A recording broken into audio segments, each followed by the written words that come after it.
আ করো হ্যাঁ ঠিক আছে, তুমি 3 মাসের মধ্যেই ডেলিভারি হয়ে যাবে তোমার। এই হাসপাতাল কার? এ হাসপাতাল লাই কি আমারই ডাক্তারখানা। ডাক্তারখানা? আচ্ছা তুমি ডাক্তার কিভাবে হলা? তুমি কে বুলার? আমি সোশ্যাল মিডিয়ায় ভিডিও করি, তোমার চাইলে ওয়াট লাগিয়ে দিতে পারি।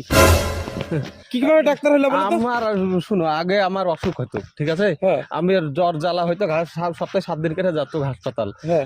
দিয়ে ডাক্তারে যে ওষুধ গুলা দিত আমাকে, আমি হ্যাঁ। লিখে দিত। জ্বরের ওষুধ দিত, কয় লিখে দিত। হাগা হইলেও হাগার লেগে দিত, লিখে দিত। বোর্ডাকে নিয়ে ডেলিভারি করতে গেছিল, ওকে কি কি ওষুধ দিয়েছে লিখে দিয়েছি। এইভাবে আমি ডাক্তার হয়ে গেছি। ছেলে ছেলে হাতুড়ে ডাক্তারই ধরেন, কিন্তু গ্রামে আমার নাম আছে, আমাকে ডাক্তার ছাড়া কেউ ডাকে না। মানে বিশাল সম্মান। হ্যাঁ, আচ্ছা হ্যাঁ। পড়ালেখা করেছো? না, আমি পড়ালেখা করিনি, টাইম পাইনি।